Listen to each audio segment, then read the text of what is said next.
Hello guys and welcome to episode 55 of Off the Rails, your fortnightly video game podcast with me, the offrailgamer.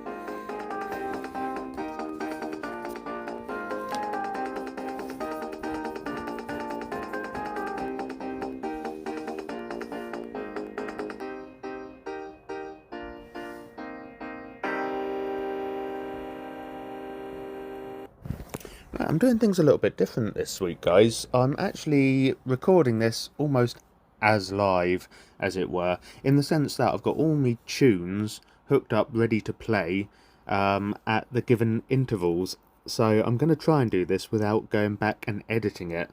I also do not have a script, and last week I'd re-recorded an episode that had been scripted, but I didn't actually read from the script last time out. So I'm trying something new. I'm going to try and stop scripting me episodes because I think it will flow a bit better. Honestly, we'll see.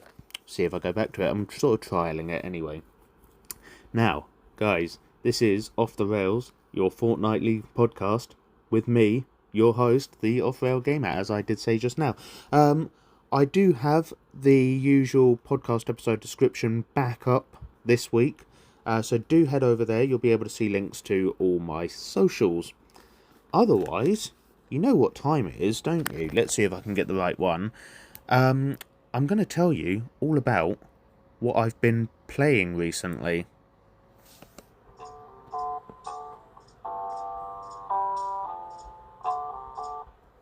So it's been a bit exciting recently. I've been doing a bit of collecting. Now, you'll know I did recently talk about my trip to Scotland, in which I did quite a bit of video game collecting.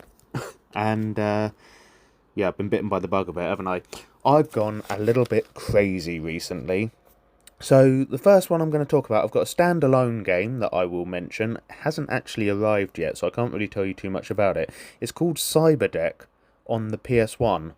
And it looks like there might be sort of skating involved. I don't know if it's a sort of an Airblade style game. Honestly, don't know much about it at all. So looking forward to that one arriving. And when it does, I'll do an update and I'll tell you what it's actually all about. But the exciting news is I've added a console to my collection, and it's one that I've never owned before. So bear in mind, I've kept all my consoles from when I was a kid. I've never owned an N64 before, Nintendo 64. I got one. I picked it up, I think, for a phenomenal price. This was the console, the cables, so that's the power cable and the cables out to the TV, and it's got a SCART connector as well, because it's got the AV pins, and it goes into the SCART connector, which you can then plug in the telly. 2 controllers and 3 games, and it was for about 60 quid, just over 60 quid, around 70 with shipping. I thought that was pretty good. For all that, the games that I got with it were 1080 degrees snowboarding, and that's one that I was definitely going to pick up anyway. I've seen other people talking about that one, and it looked like one that I wanted in my collection. I've had a bit of a play of it. It's quite tricky. I need to get the hang of it. Another game I got as part of the bundle was F1 World Grand Prix, and I've done a few laps as Michael Schumacher around the track. I didn't come last, I didn't come first, which is kind of, or even in the top 5, which is where you would have expected to see him back in the day, so again, one to practice. One that I'm really enjoying is Extreme G. I don't know if it's Extreme G Racing, it's called Extreme G, and it's a little bit like Wipeout, only your craft look more like motorbikes. But it's really good, and it's sort of all on these whizzy, futuristic-looking tracks, and you can go over speed boosts, and you can pick up weapons and things. I don't know whether you get a selection of different types of weapons. I've only had a sort of machine gun so far. I did get collecting for the N64 straight away, though, and I've already got Turok Dinosaur Hunter. Now, that is great fun. I played only a little bit of that so far, got well into it. I'm going to be playing that quite a bit. Quake 2 I got as well, which I've never played any of the Quake games before. It is very much like Doom, but you've got more control over your aim. So rather than in Doom you sort of point in the vague direction you're going to hit the monsters, this one you do actually have to move your crosshair and make sure that you are targeting the enemies as they appear. And I also got Banjo-Kazooie, which I think is an absolute must for any N64 collection. I do have some other games that I will need to get in the collection in time. I've got some on order. One of them being 007 GoldenEye, which everyone raves about. I don't know how I'm going to get on with it because I've never used the N64 controller before, so I'm still getting to grips with that. But I've got that coming. I've got Wipeout 64 coming, which, well, I've got Extreme G. I don't know if it's going to be worth having a Wipeout game. I think it is, because I love the Wipeout games, and I'm really keen to see what sort of soundtrack it's got on the cartridge as well. I've got a game, Shadow Man, which I've heard about before, and I can't remember if I've heard good things or bad things. But I had a little bit of a look on YouTube, and it looks like it sort of handles a little bit like the old Tomb Raider games, in sort of running around, jumping, grabbing ledges, things like that. I've got Mission Impossible on the way. Don't know what that's going to play like at all. Star Wars Racer, which I have played on... I got the Star Wars collection on the Switch, and I have had a go at Star Wars Racer on that, but it's cool to have the actual cartridge for it. So looking forward to playing that. And then two absolute titans of titles. I've got Diddy Kong Racing and Super Mario 64. So they're in the post. I'm still waiting to get those, but what games, eh? Anyway, that is what I've been collecting lately, and a little bit of what I've been playing lately. I've also carried on playing Stardew Valley, my new save, and obviously being on the Switch too, I've been playing quite a lot of Mario Kart World, and I've been playing online with people as well. It's tough, to say the least. I don't always get top 12 in the knockout tournament, but it's really good fun, really enjoying it. Did come second a few times, and in actual fact, at the weekend, I did get my first win in the online knockout tournament. I was playing against complete strangers. I got the gold, and I've screen captured it as proof. Although that doesn't really help in a podcast because this is audio only. Any hoodle, that is pretty much what I've been playing recently. I'm going to move on to our next segment. If you wait here, I'll go and open the Retro Marcade.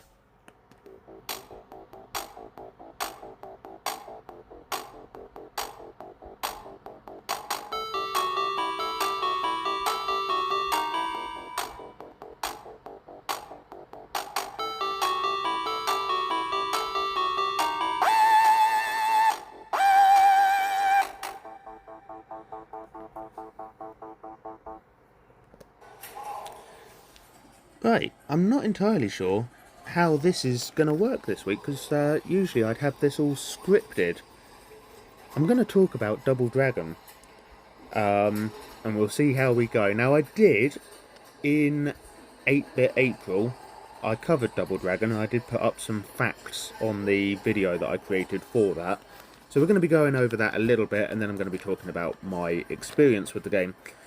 Double Dragon was developed by Technos Japan, and published by Taito, T-A-I-T-O, for arcades in 1987, and it did come to home consoles, I think, a year or two later. I have it for the Sega Master System, but we're going to get back to that in a moment. It's the spiritual successor to the 1986 game, and I'm going to butcher this name, Neketsu Koha Kunio-kun. Now, in, I think, North America and Europe, that was titled Renegade, which is a bit easier for me to say. In Double Dragon, you play as either Billy Lee or his brother Jimmy Lee, and the whole purpose of the game is you're going after the Black Warriors gang. Billy Lee's girlfriend has been kidnapped at the start of the game. You see them, they come in, one of them throws her over his shoulder, and they storm off. It's the Black Warriors gang, and Billy's not happy about it, so he's going to take to the streets and he's going to go after the Black Warriors gang and try and rescue his girlfriend, Marion. So I didn't actually grow up with this game as a kid. This is one I've only played recently. I'll tell you what though, it is good fun. It's a side-scrolling beat 'em up. It's sort of a bit like Streets of Rage, Bad Dudes, things like that. I played it on the Master System. Oh, bit me tongue. I've played it on the Master System, so it's maybe a little bit of a simplified version of something like Streets of Rage, but it is a really good fun game. I think I've also played it on the Atari 2600. You can go to my YouTube and correct me if I'm wrong, but I think I put the Atari and the Master System versions of Double Dragon up in 8-bit April. Yeah, what can I say about this game? It's a brilliant side-scrolling beat-em-up, brawler. It's well made. I think probably, I mean, it's easy to say Streets of Rage is going to be better. That is a fantastic game. I think also I actually preferred Renegade. I got on a bit better with that one. I got further in Renegade. It was a little bit easier. But nonetheless, good game. That is where I'm going to leave this segment. It's short and sweet this week. I wasn't really sure how it was going to work out, but we'll leave it there. I'm going to get on to our main event. That's what I've called the little jingle that I'm going to play. So bear with me, I'll look up the Retro Marcade and I'll get back to you in just a second.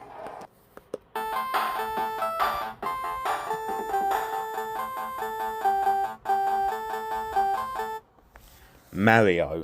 Now, he's also known as Super Mario, and possibly not without good reason. Enough, get up to some stuff, doesn't he?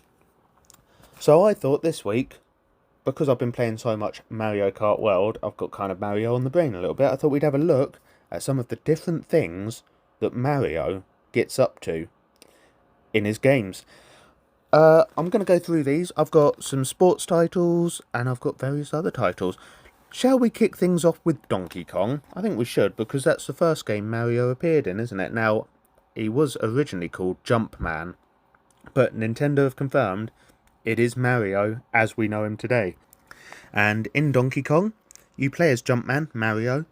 You start out in a construction site, and Donkey Kong has kidnapped Pauline, and he's taken her to the top of this scaffolding, and he jumps up and down, he starts breaking the scaffolding. So you've got to try and climb up there after him. He doesn't make it easy for you though, does he? Because all the while you're climbing, he's throwing barrels at you. And you've got to avoid these. If they smack you, they're going to knock you. You're going to knock you off, and it's game over. So you've got to be really careful. You can jump over the barrels. I've only played the Game Boy version. I believe it started out as a Game & Watch Gallery game, so I'm not even sure that it started in arcades. I think it did start as Game & Watch. But I've only played the Game Boy game, as I say, and you start out in the construction site. There is a hammer you can pick up to break open the barrels, or you can jump over the barrels as they're rolling down towards you.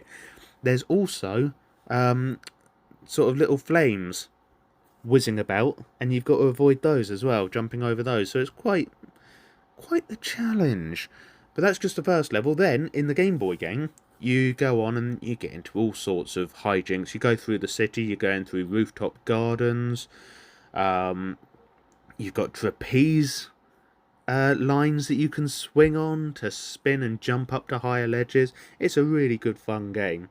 At one point you end up on a pirate ship, because Donkey Kong is literally, he's gone. He's like, get me out of here, get me away from Mario. Don't know why. So yeah, that is Donkey Kong. Next up, let's talk about one that I really don't know much about at all. Mario is Missing. Apparently it's a really terrible game, and you don't even play as Mario, you play as Luigi. So the premise of the game is effectively Mario has been captured by Bowser and Luigi is looking for him, and this game sends you all over the world. So I have got some notes up on screen in front of me. Takes you to Cairo, New York City, Mexico City, Paris, I assume that's Paris, France, and not Paris, Texas, Buenos Aires and Tokyo. And you've got to go and find missing artifacts, including Big Ben, the Mona Lisa, and the Great Sphinx of Giza, among other things. What you have to do is you arrive in the city and you have to try and find these artifacts, you've got to try and locate them, and you do that by asking questions of the people that are there inhabiting the city. It is apparently an educational game, and what kind of surprised me is Nintendo was not involved in its development. This is a third-party game. I haven't played it. I've heard pretty terrible things about it, in all honesty.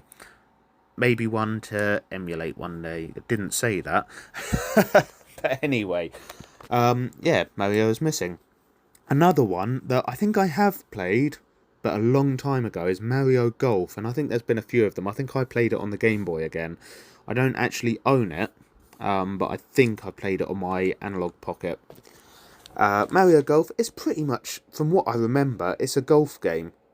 It says it's Mario Golf. I don't even remember if you see Mario on screen, maybe when he's taking the swings at the balls, but effectively, it's a little bit like the Wii Sports Golf, from what I remember. Obviously, you're not swinging a Wiimote around to hit the ball, you're doing it all with controls, and I think you've got to basically hold down the A button or the B button to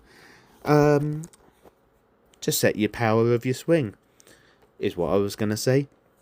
It's not a bad game. It's quite difficult. I think I got quite frustrated with it quite quickly and passed up on the opportunity of playing any more.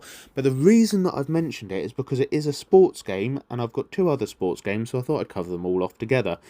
The next one I want to talk about, and this is going to be relevant soon, is Mario Strikers, the Mario Strikers series. This is where you play football or soccer to our North American friends. I think it's a bit like a sort of 5-a-side. I think you've got 1 in goal and 4 out on the pitch. Really good fun. It's wild. You go, you score goals. Each goal is worth 1 point, but if you do it with a special move, it's worth 2 or 3 points. Special moves, this is... We'll come back to this in the next game as well. You get your special move. I think you have to build it up, and then you press the corresponding button. It's on GameCube, is the version I've played, and I'm not all that familiar with the GameCube controller because I never played it growing up. I played a bit of it on the Wii, so I've been collecting GameCube games and playing them on the Wii. This is a bit of an aside. We're getting off topic here. We're not getting off topic because it's still relevant. So although I have played it a bit, I'm still not all that familiar with the GameCube controller yet, so I couldn't tell you which button you have to press. I want to say it's Y or something like that, but it might not be. You get your power-up move, and essentially your character will jump up in the air and he'll get this big flash of lightning behind him or something like that, and he'll boot the ball really hard. And even if the Koopa, it could be a Koopa in goal, but if the keeper gets in the way, the ball is probably going to knock him in the back of the net with it. I think you can save these types of goals, but very, very difficult to do anything against. The other thing is, around the pitch is an electric fence. It does get quite rough, this game, so you can, if your opponent's on the ball and you want to go and get the ball off them, they don't really care about fouls. You can just shove them into the electric fence and they'll get all electrified, and you can run off with the ball. You can be halfway up the pitch while they're still recovering. Really good fun game. Which brings us on to the other sports title that I'm going to talk about now. This is sports in the traditional sense of the word. Mario Tennis. And this is really good fun. I've played... I think it's called Smash Court Tennis or something. Excuse me. Mario Smash Court Tennis? I think I played the GameCube version again. But probably on the Wii. Really good fun, and the reason I sort of mention it in relation to Mario Strikers is because you do get your power-up moves. I think if you're playing as Donkey Kong, he can curve the ball. Otherwise, you can do these really elaborate shots. I mean, I think it might be Wario. He's got like a huge hammer that he'll draw out. So when you get his special shot, instead of returning the volley with his tennis racket, he's got this massive hammer, Thor-style hammer, and he'll whack the ball. You don't want to really get in its way. You can return it, but more than likely you're going to mistime your return shot and it's just going to absolutely do you in. What you really want to hope for is having your own special move So if your opponent uses a special move, you can then trigger your special move. They've blown theirs. You should be able to return the shot with it, and there's not going to be much they can do about it. It is a really good fun game though, and it is tennis, sort of. It's probably the best tennis game out there on the market. If I'm honest, I don't really like tennis, but Mario Smash Court Tennis, good fun. Next up, I'm going to talk about some of Mario's puzzle games. And the first one that I want to talk about is Mario and Yoshi. I'm pretty sure it's Mario and Yoshi. Hopefully I'm not getting me games confused here. In this game, it's a little bit like Tetris, only it's really not. So you've got Yoshi is going to be dropping Nintendo characters from the top of the screen, and Mario is down the bottom, and he's got all these sorts of platforms that they can land on, but he can switch them around. So he can stand underneath two platforms that are next to each other, and you can press your button and it'll spin them. So the one that was on the left will go to the right, and the one that was on the right will obviously naturally go to the left.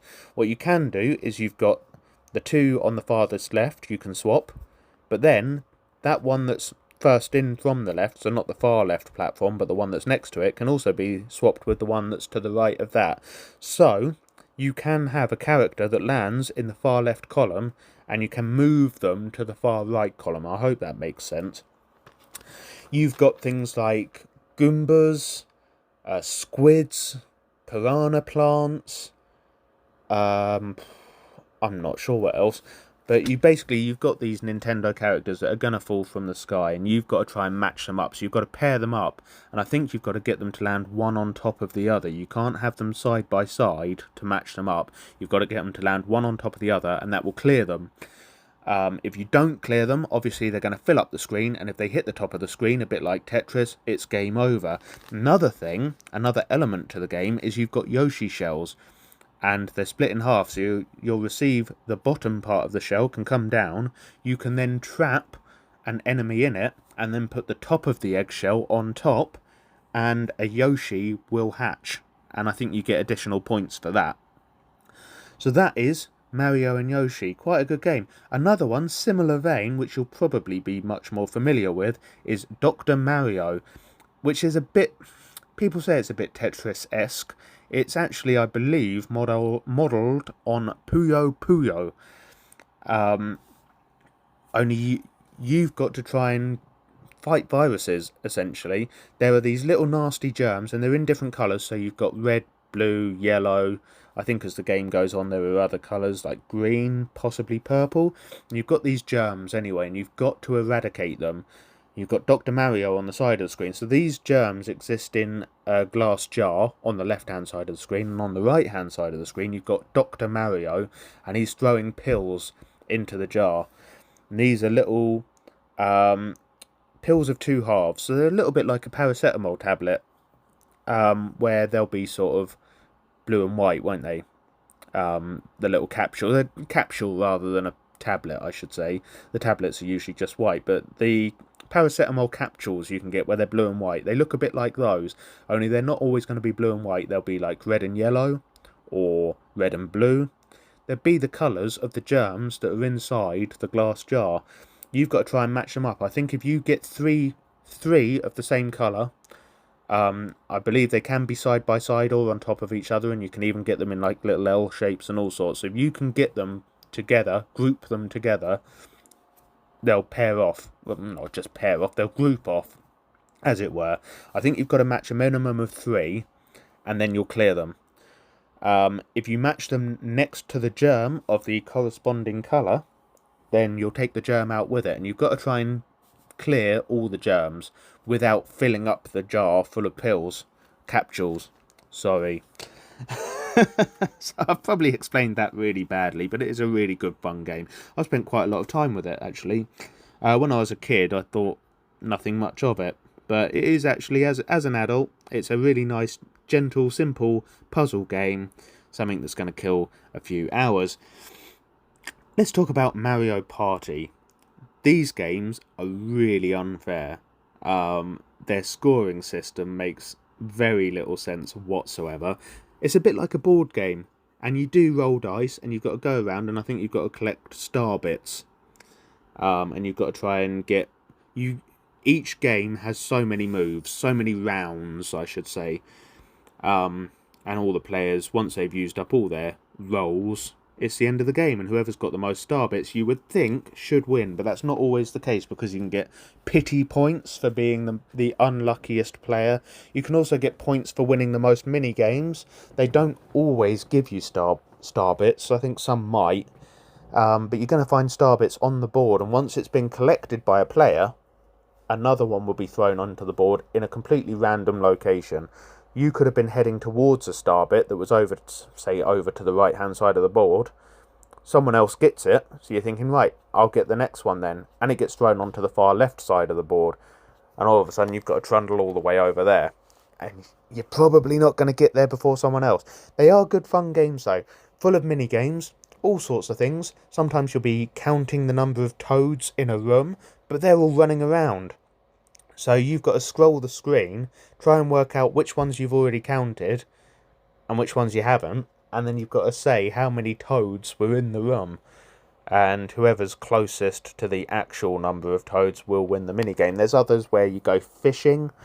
There's ones where it's 3 against 1, so you'll be throwing bombs. You'll have three of you running around, for example, throwing bombs at the one person that you're opposing. And that one person has like an oversized tennis racket or something and has to try and bounce them back, and it's whoever gets blown up the most. So if you're one of the 3, you win together, or if you're the other person, you win on your own.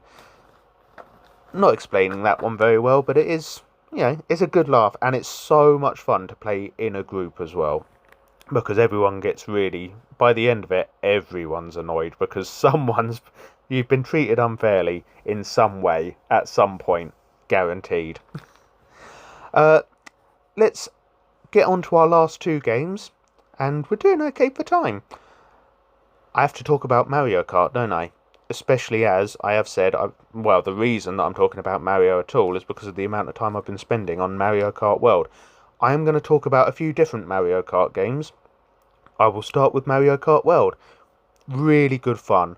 They've introduced, as I say, this new online knockout tournament. You start off, there's 24 of you? Yeah, 24 or 26, I can't remember. All online players. And you've got to race to checkpoints. So your first one, the first 20 to reach the checkpoint go through. And those that didn't make it in time, I think it's 26 racers, those 6, they're out. They're gone. Wait for the next game. Bad luck.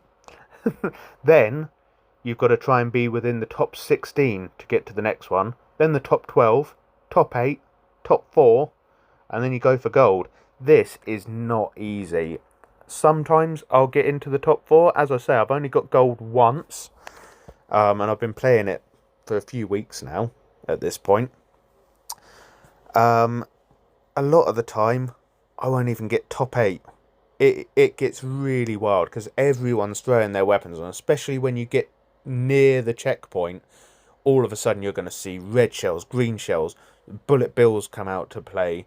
There's a mushroom that will make you grow in size, and when you do that you can bump into people and flatten them.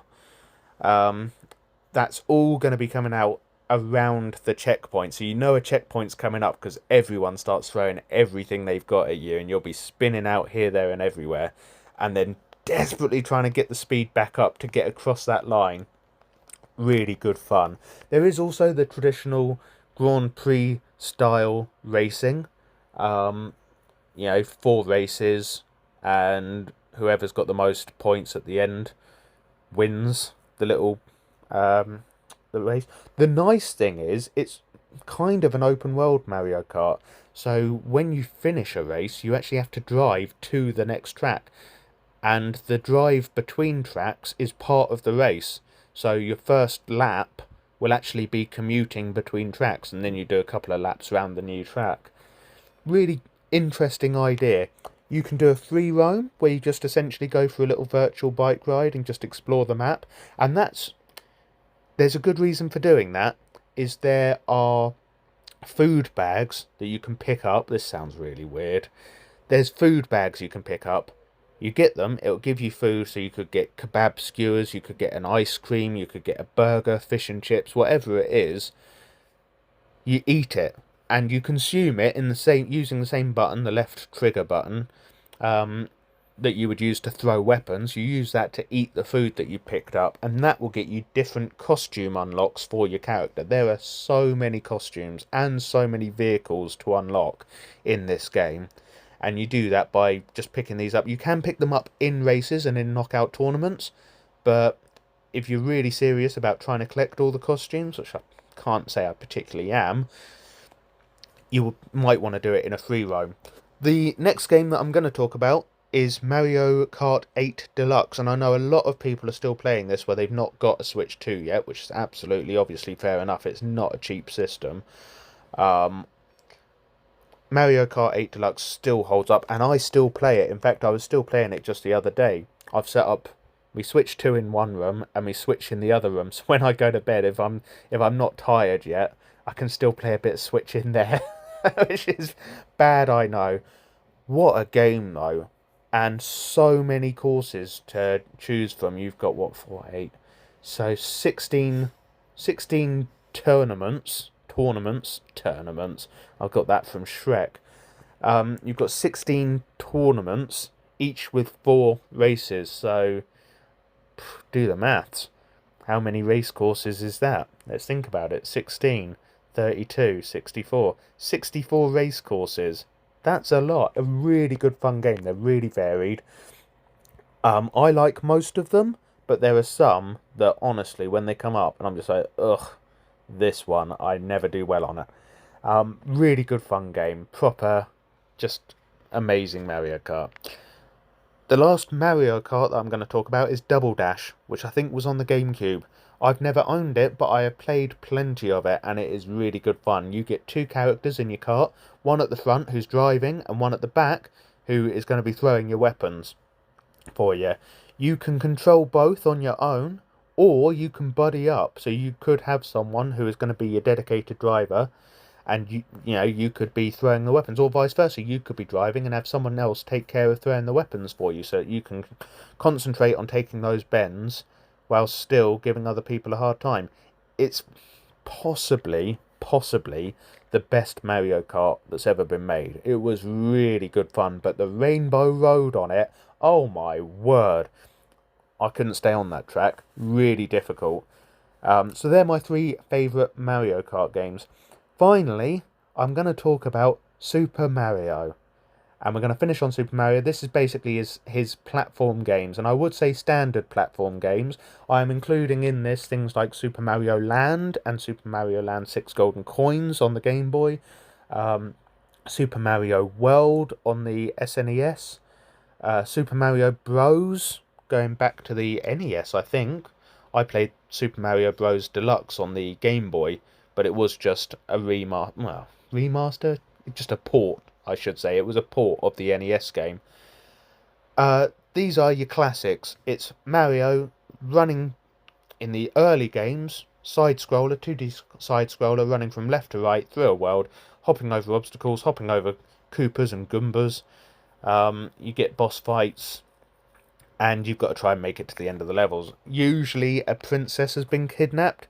It's mostly Peach, sometimes it's Daisy, and you've got to go and rescue them. I'm including in this, though, some of the more recent titles, so when I consider a Super Mario game, I'm also thinking things like Super Mario Galaxy. I haven't played Galaxy, but I have seen Galaxy, and it looks great fun, but it also looks really difficult. One that I would like to play, and one that I have played, is Super Mario Sunshine on the Wii. Honestly, that is a great game. It is a Super Mario game, but you've got a device that's a bit like a watering can. You've got a tank on your back, and there is a Mud Mario who has been going round dirtying up the kingdom and causing trouble, and you've got to go around and clean it up. Sounds lame. It's not. It's a really, really good platformer, and you can also use your water tank and your hose device as like a jetpack to get to higher levels and all sorts. It's quite creative. Then you've got the more recent titles on the Switch, where things just got crazy, didn't they? Super Mario Odyssey. It is a 3D platform Super Mario game, but you've got Cappy, your hat, which has eyes on. And you can throw Cappy at just about anything within the world, and you'll turn into it. So you can become a Bullet Bill, or a Goomba, or a T-Rex. At one point you can become a steak, like literally a cooked beef steak, a sirloin steak or something, and you've got to sort of slide your way around. It's a bit grim. And finally, Mario Wonder, which again, I wouldn't say it gets as wild as Odyssey, but you do get to turn into an elephant, which is quite good fun. Guys, I think we've done okay for time there. This has been me trying out not scripting an episode at all, and also doing it sort of live. I'm going to say it's not live because you're not in the room with me, but I'm not editing this afterwards. This is just me talking into my phone and playing the jingles in between. I would like to say thank you very much for listening. I hope this wasn't too painful to listen to. We'll see how this does. Do you like this format, or would you like me to go back to properly scripted episodes? Let me know. Otherwise, I'm going to say bye-bye for now. I don't know when I'm going to be back, because the other thing is I haven't kept a track of my schedule, and I don't know when I'm meant to be uploading episodes right now. So you've got 2 back-to-back, but that's because we had 2 or 3 weeks where I put out nothing. I felt a bit guilty about it. Until next time, I'm going to say goodbye.